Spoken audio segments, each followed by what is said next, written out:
So apparently Steam is being sued by 14 million gamers in the UK because they feel Steam has ripped them off with unfair prices. Which makes me wonder, where were these 14 million gamers at the time of the Stop Killing Games movement? Where were they when Microsoft sold Call of Duty Cold War for $70, becoming one of the first companies to push the $70 price tag? Where were they when they tried selling Outer Worlds 2 for $80? Where were these gamers when Nintendo priced Mario Kart at the same $80 price tag? So yeah, I'm really curious to meet this interesting bunch of gamers who chose a biblically accurate Karen to represent them in court, who just by the way was also a key player in the UK Online Safety Act.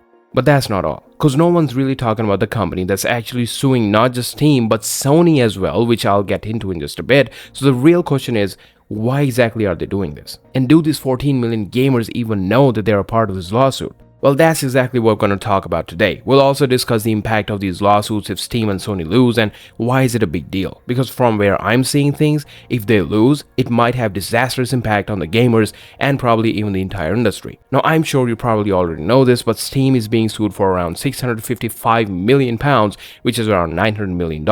The proposed class representative Vicky Shotbold says that Steam is abusing their dominance. The lawsuit claims Valve forces game publishers to sign up to conditions which prevents them from selling their titles earlier or for less on rival platforms. It claims that Valve requires users to buy all additional content through Steam. If they have bought the initial game through the platform, it is essentially locking in users to continue making purchases there.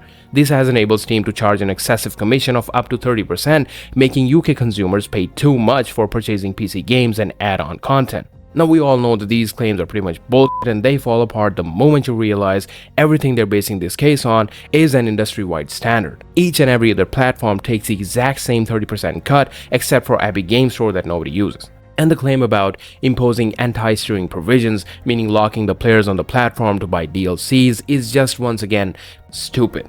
This is just how it works all across the board. If you buy a DLC on the PS Store, you cannot get it on the Xbox. If you bought it on the Xbox, you cannot get it on the PC. And while Tim Wiener is out here fully supporting this lawsuit for obvious reasons of course, while even calling these practices unlawful, this is what his own store has to say about DLC sharing. Because the Epic Game Store and the other gaming platforms function separately, a transfer of a game or DLC from one to the other is not possible. So as you can see for yourself, the Epic Game Store itself doesn't allow DLC sharing because it's quote-unquote not possible. By now you can already see for yourself how stupid this lawsuit actually is. These people don't even understand the basics of how this industry functions. I mean, the website's literally called Steam You Owe Us, and these dumbasses put an Xbox controller in the cover image. And not just that, I think it's AI generated as well. The point is, these clowns can't even tell the difference between an Xbox and a Steam controller, and yet they're trying to save the gamers from the evil clutches of Valve, which in reality might be the only company that treats its customers right. There's a reason why people flock to Steam. There's a reason why people choose to buy games on Steam even when they're made free on Epic. It's the players, the real gamers, the consumers that made Steam into what it is today, and Steam respects that by offering great features. Features I wish the PlayStation Store would offer too. So accusing Steam of being a monopoly makes absolutely no sense because they're not a monopoly. They're simply the market leaders because they're the best in the game, simple as that. Now yes, you can still argue that the 30% cut is too high, and on that I agree. Steam holds all the power in the world, and if they drop their cut and sell cheaper games, they can probably push the other platforms to do the same, and eventually it might lead to cheaper games, at least on PC. But overall, that's something that needs to be tackled all across the board. You need to go after Nintendo, Xbox, and each and every other storefront that demands the 30% cut from the devs. So the real question is, why are these guys just going after Steam and Sony? Well, here's where things get crazy. Milberg London, the exact same firm that's suing Steam, is also the one suing Sony for £5 billion.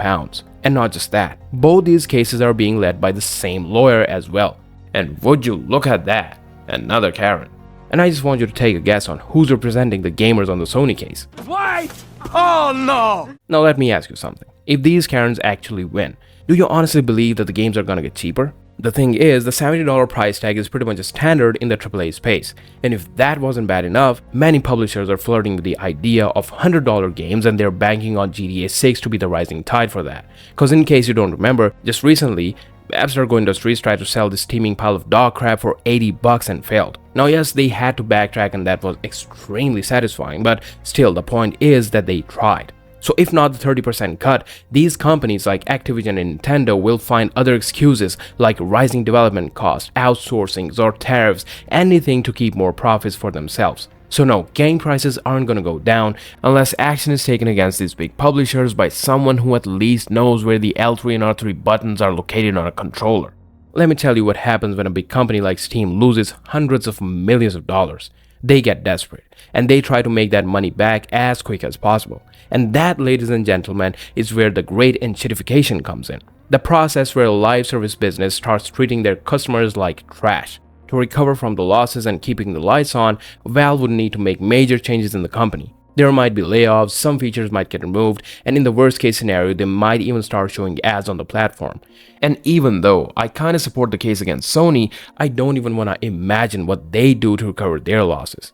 Because I can already see them tripling down on live service slop, generative AI, aggressive monetization, and whatever they can do to make a profit. So let's just get one thing straight.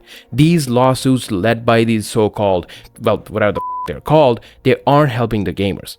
Now let's circle back to Millburg, London for a second because I'm seeing a pattern here. They're not just suing Steam and Sony, they're also suing other huge companies like Apple, Google, and even some car companies like BMW and Mercedes. To be honest, this company seems more like a suing company to me than a law firm. And I think the main reason why they're going after Sony, and especially Steam, is because they're the market leaders in the gaming space, and hundreds of millions of people use these platforms.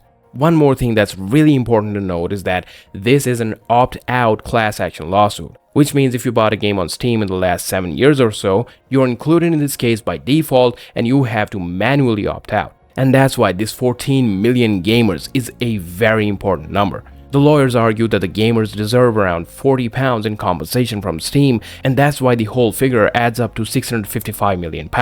In the case of Sony, that number is much higher, but let's just stick to Steam for this one. I think the reason why they didn't go after Xbox or GOG is because these platforms don't have enough users. I mean, just imagine they went after Xbox instead. With all of the 20 people on Xbox, a lawsuit would be just around £800. And suddenly it's not too profitable for these people, so Xbox gets a pass. Keep selling overpriced garbage, Phil, you're safe.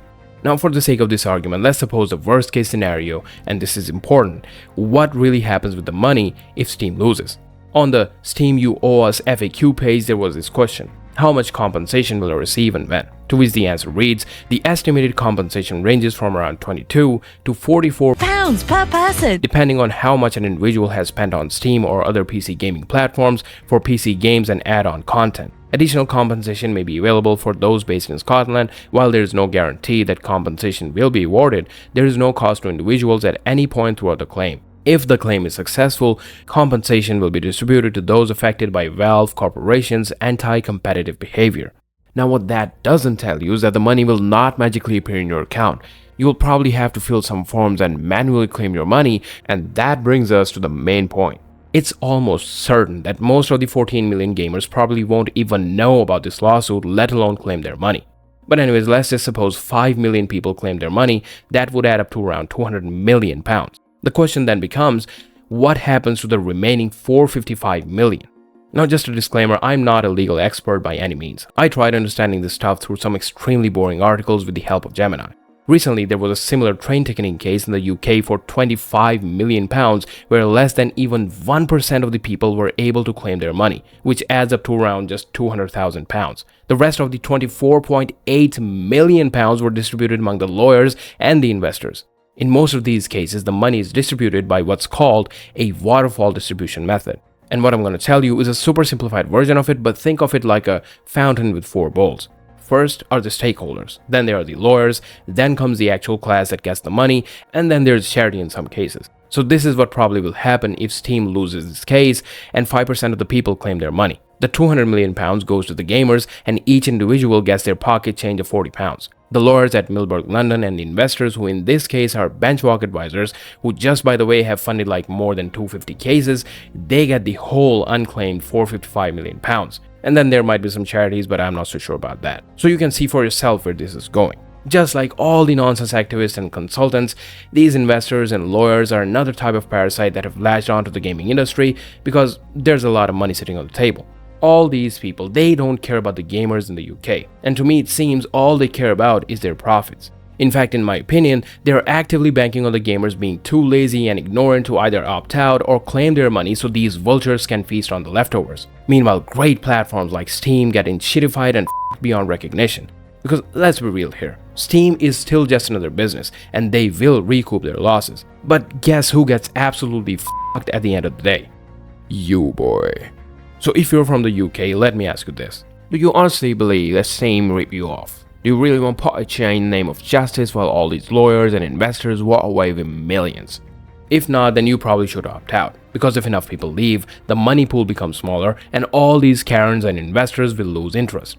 This also sends a message that players have no problem with Steam and this lawsuit is just f***ing stupid. Quite contrary to what Tim Sweeney thinks, but that guy would literally do anything other than trying to improve his own store. In my opinion, the real people ripping off the gamers are these big publishers like Nintendo, for example, selling first-party games for $80 that aren't even worth $40. I mean, a game like Crimson Desert is being priced at $70. Now yes, it's still a lot of money, but no Western AAA game comes even close to what that game offers. I mean, have you seen their new combat and progression overview? That's just freaking crazy. But that's a topic for another video. Probably the next one, if I don't shit on Highguard first. But anyways, do you think this lawsuit will actually benefit the gamers? Especially if you're someone from the UK, I'd love to hear your take. And if you're someone who knows more about the legal side of things, feel free to correct me in the comments down below if I got anything wrong. Don't forget to drop a like and subscribe if you found the video valuable. Use the hype feature as well so it reaches more people. It would really help my small channel grow. Thanks for watching. Until next time, take care.